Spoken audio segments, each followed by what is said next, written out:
نحمده ونصلي على رسوله الكريم اما بعد فاعوذ بالله من الشيطان الرجيم بسم الله الرحمن الرحيم رب اشرح لي صدري ويسر لي امري واحلل عقدة من لساني يفقهوا قولي واملي لهم، اور میں ان کو مہلت دیتا ہوں، ڈھیل دیتا ہوں غلط کام کرنے کی. ورنہ ہونا تو یہ چاہیے تھا نا کہ جو اللہ کی آیات جھٹلائے فوراً اس کی پکڑ ہو جائے، لیکن اللہ تعالیٰ کا یہ طریقہ نہیں. وہ غلط کار لوگوں کو بھی مہلت دیتا ہے. ان کیدی متین، بے شک میری چال اس کا کوئی توڑ نہیں، بہت مضبوط ہے. دیکھیں کہ اللہ کی آیات کو جھٹلانا، آپ ذرا تھوڑی دیر سوچئے کہ آپ کسی کو کوئی بات کہتے ہیں اور وہ آگے سے مانتا نہیں، آپ کا کیا حال ہوگا؟ مثلاً آپ کسی کو کچھ کہہ رہے ہیں اور وہ کہے نہیں میں تو نہیں مانتا. اللہ تعالیٰ ہمیں پکار کے ایک بات کہیں اور ہم اپنی ہٹ دھرمی میں تکبر میں بیٹھے رہیں کہ ہم تو نہیں مانتے. آپ سوچ سکتے ہیں کہ پھر یہ کتنا بڑا جرم ہے، اور ایسے لوگوں کی پھر سزا کیا ہو سکتی ہے؟ سنستدرجہم من حیث لا یعلمون، آہستہ آہستہ سلولی اینڈ گریجولی ہم ان کو وہاں لے جاتے ہیں گمراہی کے کھڈے میں، پتہ بھی نہیں چلتا، ان کو ایسی تباہی کی طرف لے جاتے ہیں کہ انہیں احساس بھی نہیں ہوتا کہ وہ کہاں سے پھر گئے. اولم یتفکروا، کیا ان لوگوں نے غور نہیں کیا؟ کن کی طرف اشارہ ہے؟ سورت مکی ہے، اہل مکہ کی طرف. ما بصاحبہم من جنہ، ان کے ساتھی کو کوئی جنون لاحق نہیں.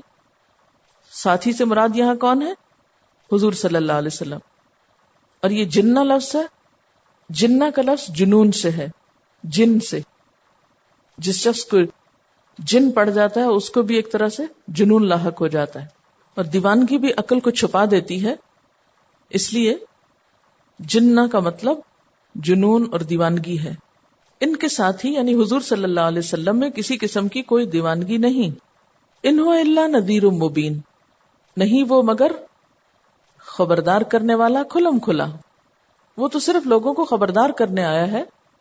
40 سال سے تمہارے اندر رہ رہا تھا، تم اس کو سب سے زیادہ سچا، امانت دار، ذہین، سمجھدار، عقل مند انسان سمجھتے تھے، اور جب اس نے دنیا کی سب سے سچی کتاب تمہیں بتانا شروع کی تو تم اسے مجنون کہنے لگے. یہ تمہاری بھول ہے، وہ مجنون نہیں. سوال یہ پیدا ہوتا ہے کہ دین کا پیغام پہنچانے والوں کو لوگ مجنون کیوں کہتے ہیں، یا اللہ کی بات پر عمل کرنے والوں کو مجنون کیوں کہا جاتا ہے؟ یعنی وہی شخص جو معاشرے کا انتہائی سمجھدار شخص مانا جاتا ہے، جب دین کا نام لیتا ہے تو وہ مجنون ہو جاتا ہے. ایسا کیوں؟ بات یہ ہے کہ جو شخص بھی بامقصد زندگی گزارتا ہے، جس کی زندگی میں کوئی ایم ہوتا ہے، جو فوکسڈ ہوتا ہے، جو تعمیری کام کرتا ہے، اس کا رویہ ان لوگوں سے بالکل مختلف ہوتا ہے جن کی زندگی میں کوئی مقصد نہیں. ایک بامقصد انسان جو ہوتا ہے وہ مصلحتوں سے اوپر اٹھ کے سوچتا ہے، وہ چھوٹے چھوٹے فائدوں سے اوپر ہو کے سوچتا ہے، بڑے فائدے کی طرف جو اس کا دھیان لگ جاتا ہے، آخرت کی طرف. عام لوگ جن چیزوں میں فائدہ سمجھتے ہیں اس کو ان میں کوئی فائدہ نہیں نظر آتا. عام لوگ جن چیزوں کی طرف دوڑتے ہیں وہ ان چیزوں کی طرف نہیں دوڑ سکتا. عام لوگ جس چیز سے خوش ہوتے ہیں وہ اس میں خوشی نہیں ہو پاتا. ہے یہ بات؟ ہاں، ٹیسٹ بدل جاتا ہے نا. لوگ جس چیز پہ ہنس رہے ہوتے ہیں وہ ہنس ہی نہیں سکتا. لوگ جس چیز پہ روتے ہیں اس کو رونا ہی نہیں آتا اس پہ. لوگ جن اندیشوں سے ڈرتے ہیں اس کو ان سے ڈر نہیں لگتا. تو کنٹراسٹ ہو جاتا ہے نا معاشرے سے. اس کنٹراسٹ کا نام لوگ دیوانگی سمجھتے ہیں. وہ کہتے ہیں ہم عقل مند ہیں، جو ہمارے طریقے پر نہیں وہ دیوانہ ہے، پاگل ہے. اللہ تعالیٰ فرماتے نہیں، مجنون نہیں یہ. وہ جن چیزوں کے لیے قربانی کرتا ہے عام لوگ قربانی نہیں کرتے. وہ اپنا وقت، اپنا مال، اپنی صلاحیتیں، اپنے انرجیز، اپنی ذہانت اور ٹیلنٹ جس چیز میں کھپا رہا ہے عام لوگ اس میں نہیں کھپاتے، وہ تو کسی اور چیز میں کھپاتے ہیں. وہ تو اپنی دنیا کمانے کے لیے سب کچھ کھپا رہے ہیں. اور دین کی خدمت کرنے والا اپنی ان ساری چیزوں کو کسی اور چیز میں لگا رہا ہے. لہذا ان کو سمجھ میں نہیں آتا کہ اس شخص کے جذبات نہیں، یا دل نہیں، یا کیا مسئلہ ہے. اس کا تو عقل پھری ہوئی لگتی ہے. اس کو دین کی طرف بلانے والے یا دین پہ عمل کرنے والے تو اگنور کرتے ہیں، وہ کہتے ہیں ان لوگوں کو پتہ نہیں ہے اس لیے یہ اس طرح سوچتے ہیں، کوئی بات نہیں. لیکن جو دین پڑھے ہوئے نہیں ہوتے وہ اس فرق کو بہت جلدی محسوس کرتے ہیں، اور وہ خاموش نہیں رہتے، اگنور نہیں کرتے، وہ اس کو خوب اچھالتے ہیں. یعنی اگر آپ کسی کو دیکھتے ہیں کہ اس کی سوچ آپ سے میچ نہیں کرتی تو آپ کہتے ہیں چونکہ فرق ہے، قرآن نہیں پڑھا اس لیے کوئی بات نہیں، معذور ہے. معذور کا مطلب جس کا عذر قبول کیا جا سکتا، ہینڈی کیپ نہیں. لیکن وہ آپ کا عذر نہیں قبول کرتے، وہ کہتے نہیں ان کا دماغ چل گیا ہے، یہ پاگل ہو گئے ہیں، مجنون ہو گئے. لیکن حقیقت یہ ہے اللہ کی طرف بلانے والے کو مجنون کہنا سب سے بڑا ظلم ہے. کیوں؟ اس لیے کہ وہ جس پیغام کو لے کر اٹھا ہے اس کی تصدیق زمین و آسمان کی ہر چیز کر رہی. جس طرف وہ لوگوں کو بلا رہا ہے، جو حق ان کو بتا رہا ہے، جس سچائی سے ان کو روشناس کر رہا ہے، یہی سچائی تو دنیا کی سب سے بڑی حقیقت ہے. اگر لوگوں کو مرنے کے بعد ہونے والے حالات کا پتہ چل جائے تو کوئی اس شخص کو دیوانہ نہ کہے جو ان کو یہ سب بتا رہا ہے. چونکہ غیب کا پردہ پڑا ہوا ہے نا آخرت کے حالات پہ، کہ کل کا عدل کیسا ہوگا، اللہ تعالیٰ کا اعمال نامے کیسے کھلیں گے، لوگوں کا حساب کیسے ہوگا. ان سب چیزوں کو تو ہم نے بس ایک تصوراتی اور توہماتی بات سمجھ کے اگنور کر رکھا ہے نا. کل کی بات کل آئے گی تو دیکھی جائے گی، اس پہ کون سوچے. ہر شخص آج کی فکر میں ہے. تو جو لوگ آج کے لیے جیتے ہیں اور اپنے کل کو نظر انداز کیے ہوئے ہیں، ان لوگوں کی نگاہ میں کل کے بارے میں فکر رکھنے والے دیوانے ہی ہوا کرتے ہیں. بالکل جیسے بچے ہوتے ہیں، جب مائیں کوئی چیز ذرا سنبھال کے سیونگ کر کے رکھتی ہیں تو کہتے ہیں کیا اماں آپ ہر چیز سنبھال چھوڑتی ہیں، یہ دیں ہمیں، ہم پہنے، ہم کھائیں پیئیں ختم کریں. تو جو اماں سوچتی وہ بچے تو نہیں سوچتے. کیوں فرق ہے اماں اور بچوں کی سوچ میں؟ اس لیے کہ بچوں کو تو آج کا مزہ چاہیے. اماں کل کو سوچ رہی ہے کہ کل مہمان آئیں گے یا کل کوئی کام پڑے گا تو پھر مجھے یہ اپنی سیونگ میں سے نکال کے کچھ خرچ کرنا ہوگا. تو بچے ماں پہ ہنستے ہیں اس کے اس عمل کی وجہ سے. تو بالکل اسی طرح عام لوگ بچوں کی طرح وہ آج کے لیے جی رہے ہیں، اور جو لوگ دین پڑھ لیتے ہیں، اللہ کی کتاب پڑھ لیتے ہیں، وہ پھر کل کے لیے جینے لگتے ہیں. ان کی پرائرٹیز کچھ اور ہوتی. اب وہ جب کل کا ذکر کرتے ہیں تو وہ لوگ ان پہ ہنستے ہیں، یہ کس کل کی بات کر رہے ہیں، وہ آنی بھی ہے کہ نہیں؟ ابھی تک تو مر کے کوئی واپس نہیں آیا جس نے بتایا ہو کہ وہاں بڑا عذاب ہوتا ہے، سزا ہوتی ہے، پوچھ گچھ ہوتی. تو جب یہ لوگ کل کو دیکھ لیں گے تو یہی اللہ کی طرف بلانے والے ان کو مجنون نظر نہیں آئیں گے. پھر وہ کیا نظر آئیں گے؟ سب سے عقل مند لوگ نظر آئیں گے. تو بات یہی ہے کہ عام طور پر اس بات سے ان سب کو واسطہ پڑتا ہے جو اللہ اور اس کے رسول صلی اللہ علیہ وسلم کی بتائی ہوئی بات کے مطابق اپنی زندگی بدلنے لگتے ہیں. یعنی ہر اس شخص کو مجنون کہا جاتا ہے. اولم یتفکروا ما بصاحبہم من جنہ، انہوں نے غور و فکر نہیں کیا؟ یہ ذرا گہرائی میں تو جائیں، یہ نیچے اتر کے تو دیکھیں. یہ صرف سطحی طور پہ دیکھ رہے ہیں، اوپر سے دیکھ رہے ہیں اور ایک نبی کی باتوں کو جنون کہہ رہے ہیں. وہ تو نذیر مبین ہے، وہ تو تمہاری آخرت کے بارے میں تمہیں خبردار کر رہا ہے، ڈرا رہا ہے تم کو. دیکھو کل حساب ہوگا، تیاری رکھو. اولم ينظروا فی ملکوت السماوات والارض، کیا انہوں نے آسمان و زمین کے انتظام میں نہیں دیکھا، اس کی طرف نظر نہیں کی؟ اللہ تعالیٰ غور و فکر اور نظر کھولنے کی دعوت دے رہے ہیں. اور کس چیز کے لیے غور و فکر؟ آسمان و زمین کے انتظام کی طرف. اور وما خلق اللہ من شیء، اور اللہ نے جو کچھ بھی پیدا کیا ان سب چیزوں کی طرف دیکھو. دیکھو گے تو سمجھ آ جائے گی زندگی کی حقیقت. دیکھنے والے تو کیا کہتے ہیں، جیسے سورۃ آل عمران میں آتا ہے ربنا ما خلقت ھذا باطلا، اللہ تو نے یہ سب کچھ باطل پیدا نہیں کیا، بیکار اور بے مقصد نہیں بنایا. لیکن جن لوگوں کا آؤٹ لک زندگی کے بارے میں بس صرف مزے اور انٹرٹینمنٹ کی حد تک ہوتا ہے، ان کو یہ سب کچھ ایک کھلونا اور ایک کھلنڈرے کا کھیل نظر آتا ہے. وَأَنْ أَسَىٰ أَنْ يَكُونَ قَدْ اقْتَرَبَ أَجَلُهُمْ، اور ہو سکتا ہے، انہوں نے کبھی نہیں سوچا، ہو سکتا ہے کہ ان کی اجل کا مطلب موت کا وقت قریب آ چکا ہو، انہیں پتہ ہی نہیں کہ کل ان کے ساتھ مرنے کے بعد کیا ہونے والا ہے. فَبِأَيِّ حَدِيثٍ بَعْدَهُ يُؤْمِنُونَ، تو اس بات کے بعد کس چیز پر وہ ایمان لائیں گے؟ حدیث سے مراد یہاں قرآن پاک ہے، یعنی قرآن کی اس تعلیم کے بعد، اس نصیحت کے بعد، حقائق کو کھولنے کے بعد پھر یہ کس چیز کو مانیں گے؟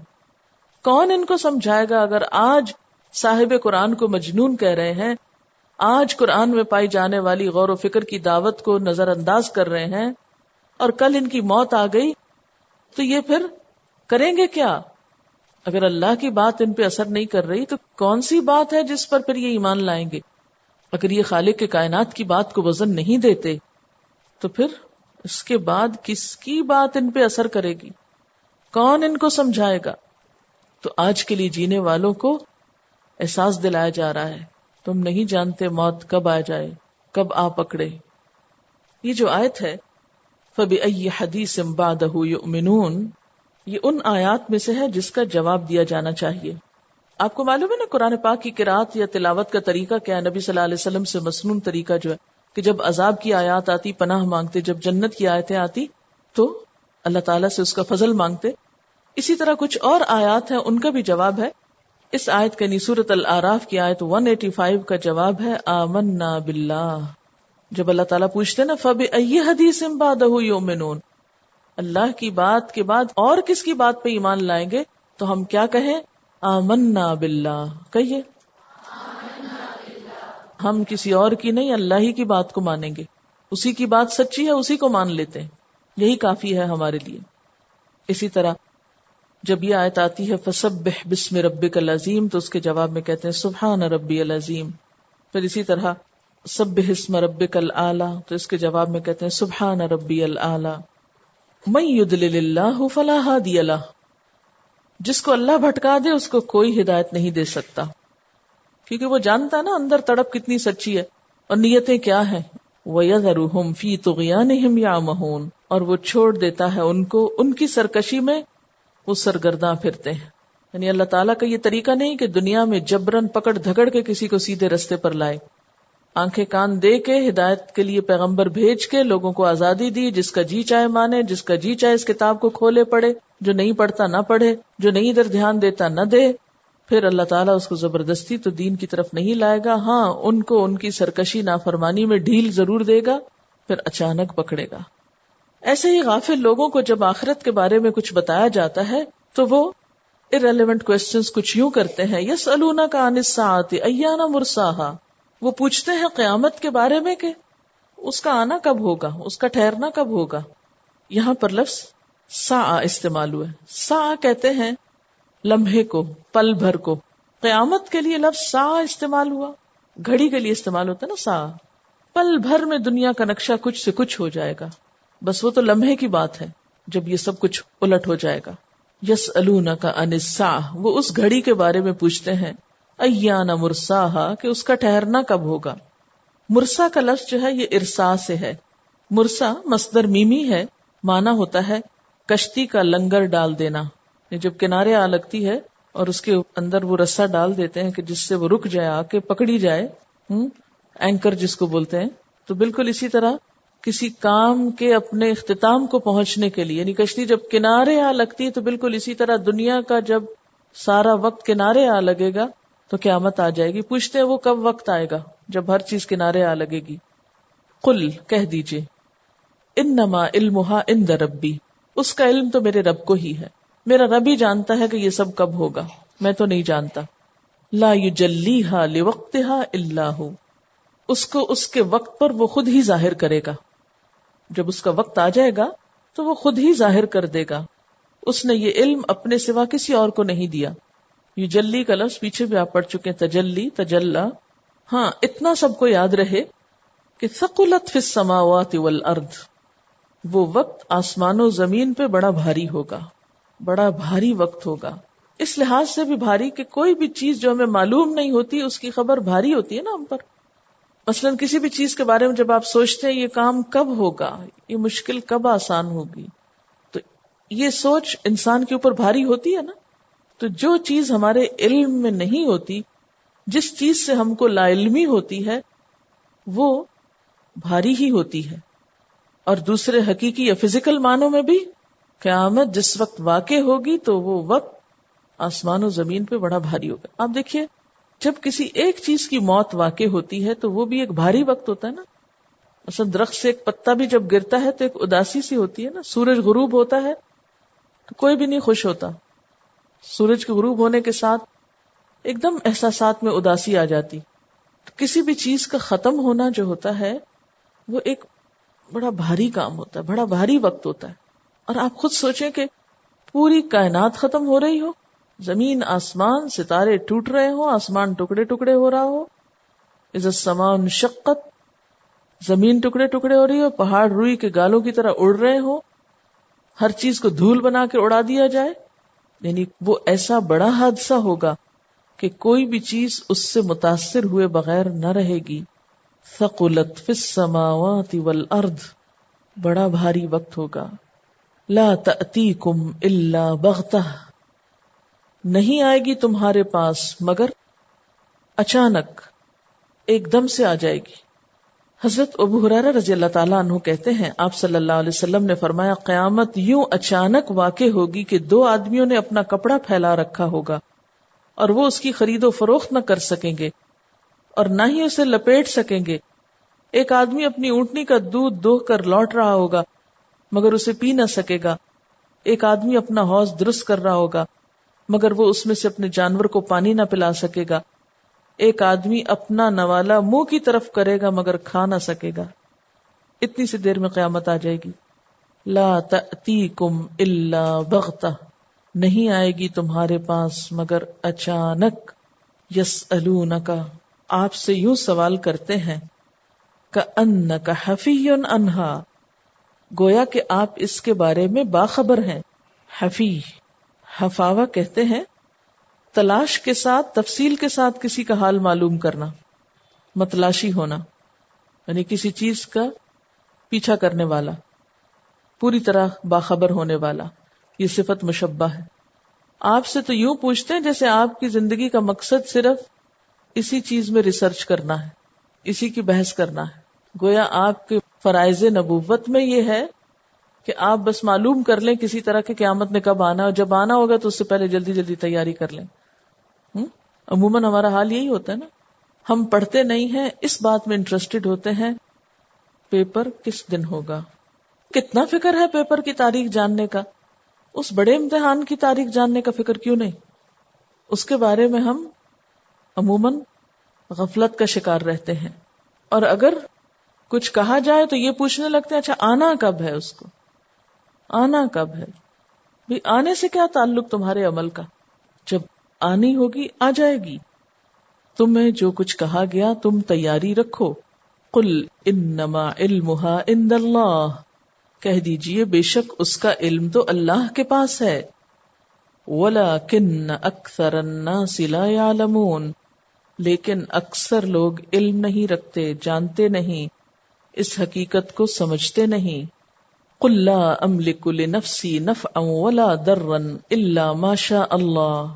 تم قیامت کی باتیں پوچھتے ہو, قیامت کی خبریں معلوم کرتے ہو, میں تو اپنی ذات کے بارے میں بھی نفع نقصان کا مالک نہیں ہوں مگر جو اللہ چاہے. قل کس کو کہا جا رہا ہے؟ آپ صلی اللہ علیہ وسلم کو. آپ ان کو بتا دیجئے کہ ربوبیت اور رسالت میں فرق ہے. عالم الغیب تو صرف رب ہوتا ہے, رسول تو ہر معاملے میں اللہ کا محتاج ہوتا ہے. وہ تو اپنی ذات کے بارے میں بھی اختیار نہیں رکھتا. جیسے ایک اور جگہ پر آتا ہے لا ادری ما یفعل بی ولا بکم, میں نہیں جانتا کہ میرے ساتھ کیا ہوگا اور تمہارے ساتھ کیا ہوگا. تو یہاں کیا فرمایا گیا, میں نہیں مالک نہ اپنی ذات کے نفع اور نقصان کا اور نہ کسی اور کے. الا ما شاء اللہ, مگر جو اللہ چاہے. وَلَوْ كُنْتُ أَعْلَمُ الْغَيْبَ, اگر میں علم غیب رکھتا, لَاسْتَكْثَرْتُ مِنَ الْخَيْرِ, البتہ میں جمع کر لیتا خیر میں سے. یعنی مجھے اگر آنے والے وقت کا پتا ہوتا تو اس کی پیش بندی میں پہلے سے ہی کر لیتا. وَمَا مَسَّنِيَ السُّوءُ, اور مجھے کوئی تکلیف نہ پہنچتی, کوئی نقصان نہ پہنچتا. ان انا الا نذیر و بشیر, میں تو محض نذیر و بشیر ہوں, ڈرانے والا اور خوشخبری دینے والا. لقوم یؤمنون، ان لوگوں کو جو ایمان رکھتے ہوں. اس آیت سے ایک بہت بڑی حقیقت کی طرف رہنمائی ہوتی ہے ہم سب کی. پہلی بات تو یہ کہ نبی صلی اللہ علیہ وسلم دنیا میں ہمیں اللہ کا پیغام پہنچانے کے لیے آئے ہیں. وہ کسی طور پر بھی خدا کی خدائی میں یا اللہ تعالی کی کسی صفت میں شریک نہیں ہیں. بہت سے لا علم لوگ کچھ ایسے دعوے کرتے ہیں کہ نعوذ باللہ اللہ کے رسول صلی اللہ علیہ وسلم بھی دلوں کا حال جانتے ہیں، یا ہمارا نفع نقصان ان کے پاس ہے. تو یہاں اس بات کو، اس غلط فہمی کو دور کر دیا گیا کہ نہیں، نفع نقصان کا مالک صرف اللہ ہے، صرف وہ. اور اپنے نفع نقصان کی وہ بھی بس اتنی ہی سوچ سکتے تھے جس طرح اور جتنا اللہ تعالی چاہے کہ کسی کو اس کے آنے والے حالات کے بارے میں پہلے سے ہی آگاہ کر دے. دوسری بات، وَلَوْ كُنْتُ أَعْلَمُ الْغَيْبَ، اگر مجھے علم غیب ہوتا، لَاسْتَكْثَرْتُ مِنَ الْخَيْرِ، تو میں بہت سی خیر جمع کر لیتا. وَمَا مَسَّنِيَ السُّوءُ، مجھے کوئی تکلیف نہ پہنچتی. اب ہم سیرت کا مطالعہ کرتے ہیں تو ہمیں پتہ چلتا ہے کہ جنگ احد میں آپ صلی اللہ علیہ وسلم کے دندان مبارک شہید ہوئے، کیونکہ فوج میں ایک افراتفری پھیل گئی.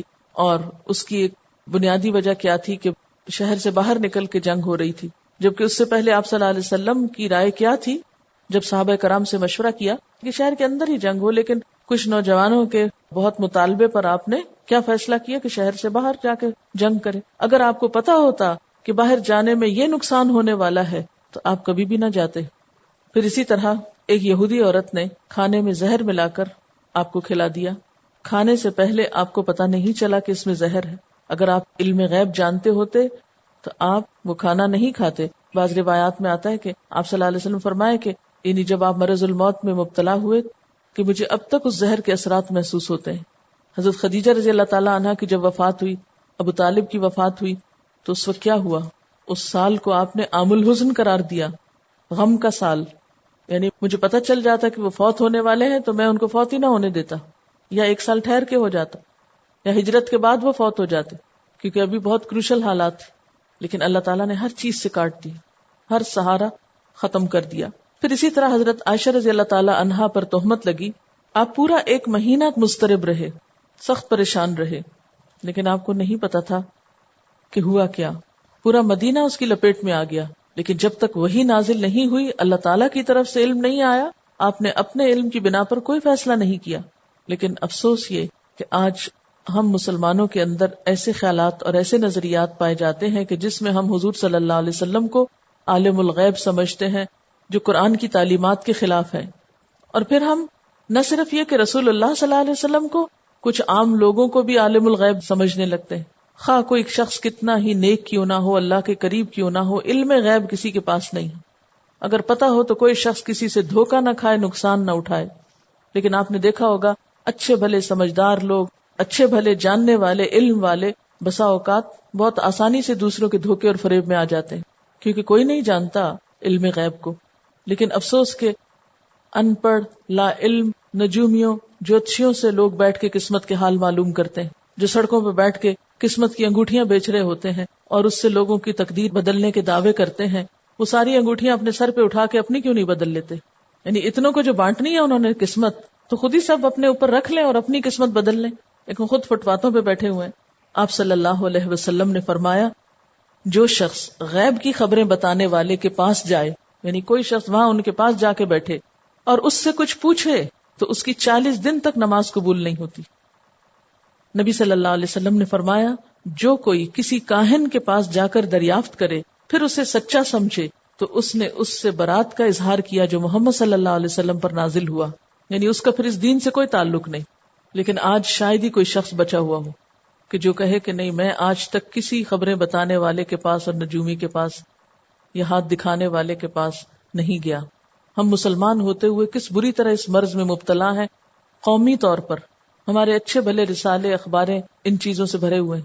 اب دیکھیے کہ حضور صلی اللہ علیہ وسلم سے کہلوایا جا رہا ہے، وَلَوْ كُنْتُ أَعْلَمُ الْغَيْبِ، اگر میں علم غیب جانتا ہوتا، لَاسْتَكْثَرْتُ مِنَ الْخَيْرِ، تو میں خیر کی کثرت جمع کر لیتا اپنے پاس. یعنی اگر غیبانہ طور پہ مجھے معلوم ہوتا اس اور اس چیز میں فائدہ ہے تو میں سب وہی کام کرتا جس سے مجھ کو فائدے ہو جاتے، اور میں ہر اس چیز سے بچ جاتا جس میں کوئی نقصان اور تکلیف ہے. میں اپنے بارے میں بھی نفع نقصان کا مالک نہیں. پیغمبر کا اصل مقام کیا ہے کہ لوگوں کو غلط کاموں پر خبردار کرے اور اچھے کاموں پر خوشخبری دے. لیکن یہ خوشخبریاں کس کے لیے ہو سکتی ہیں؟ ایمان لانے والے لوگوں کے لیے. اصل بات یہ کہ ہم نے اللہ تعالیٰ کی قدر ہی نہیں پہچانی، اس کا مقام ہی نہیں جانا، وہ ہستی کیا ہے. عام طور پر لوگوں کو جو غلط فہمی ہوتی ہے نا حضور صلی اللہ علیہ وسلم کے عالم الغیب ہونے کی، تو میرا خیال ہے وہ کنفیوژن ان کو علم وحی کی وجہ سے ہوتا ہے. یعنی یہ بات درست ہے کہ آپ صلی اللہ علیہ وسلم پر جو وحی آتی تھی اس کی وجہ سے ان کا علم ہم سے زیادہ تھا. عام انسانوں جیسا نہیں تھا ان کا علم، عام انسانوں سے بڑھ کر تھا. جیسے سورۃ الکہف کی آخری آیت میں آتا ہے قل انما انا بشر مثلکم یوحی الی انما الہکم الہ واحد. تو اس میں بھی کیا آتا ہے؟ میں انسان تو تم جیسا ہوں لیکن میری طرف وحی کی جاتی. تو وہ جو علم وحی ہے اس کی بنا پر آپ کا علم ہم سب سے بڑھ کر ہے. لیکن سب سے بڑھ کر ہونے کا مطلب کیا نہیں ہے کہ آپ عالم الغیب نہ تھے. کسی نے کہا ہے کہ ہر چیز کو اللہ تعالیٰ نے پیدا کیا، تو اللہ تعالیٰ کو کس نے پیدا کیا؟ میں جس سے بھی ایسا پوچھتی ہوں وہ کہتا ہے ایسا سوچنا کفر ہے. آپ میری کنفیوژن دور کر دیں. بات یہ ہے کہ یہ سوال آتا سب کے ذہن میں ہے لیکن بولتا کوئی کوئی ہے، اور اگر کوئی بولے تو جواب نہیں دیتے اور اس کے اوپر کفر کا فتویٰ لگا دیتے ہیں. یہ سوال ہر بچے کے ذہن میں آتا ہے، بنیادی سوالوں میں سے ہے کہ لوگ پوچھتے ہیں کہ پھر اس کو کس نے پیدا کیا نا. ہر چیز کے سمجھنے کے لیے ایک کیپیسٹی ہونی چاہیے نا. ابھی چونکہ ہم اس دنیا میں ہیں، ہم مخلوق ہیں، ہمارے سارے سینسز محدود طور پہ کام کرتے ہیں. ہم ایک لمٹ سے آگے دیکھ نہیں سکتے، ایک لمٹ سے زیادہ سن نہیں سکتے، ایک لمٹ سے زیادہ زندہ نہیں رہ سکتے، ایک لمٹ سے زیادہ کھا نہیں سکتے. ہماری ساری صلاحیتیں اس دنیا میں کیا ہیں؟ محدود. محدود صلاحیتوں کے ساتھ کچھ چیزوں کو ہم گراسپ نہیں کر سکتے. اگر ہمیں اس چیز کا علم دے بھی دیا جائے تو ہمارا پیمانہ ابھی اتنا چھوٹا ہے کہ وہ اس میں آ نہیں سکتا، کیونکہ اللہ تعالیٰ کی ذات لامحدود ہے. تو لامحدود محدود میں نہیں سما سکتا. اس لیے کہ ابھی ہم سب ایک محدود دنیا میں، جب انسان فوت ہو جاتا ہے اور ٹائم اور اسپیس کے بیونڈ چلا جاتا ہے، وہاں جا کر جب صلاحیتیں بڑھ جاتی ہیں، سننے دیکھنے کی قوتیں بڑھ جاتی ہیں، اور قیامت کے دن تو بہت زیادہ بڑھ جائیں گی. جیسے کہ آپ کو بتایا تھا کہ جہنم میں جو جلیں گے جب انسان، تو ان کی ایک ایک ڈاڑھ احد پہاڑ کے برابر ہو جائے گی. تو وہاں انسانوں کی زندگی بھی ایک طرح سے لامحدود ہو جائے گی. تو اس وقت وہ ان سوالوں کو پا بھی سکیں گے، سمجھ بھی جائیں کہ ہم اس کی نشانیاں دیکھ کر مان جائیں کہ اسی نے بنائی ہیں. اگلی بات اس وقت سامنے آئے گی جب وہ خود سامنے آئے گا. ٹھیک ہے. وآخر دعوانا ان الحمد للہ رب العالمین. سبحانک اللہم وبحمدک نشہد ان لا الہ الا انت نستغفرک ونتوب الیک. والسلام علیکم ورحمۃ اللہ وبرکاتہ.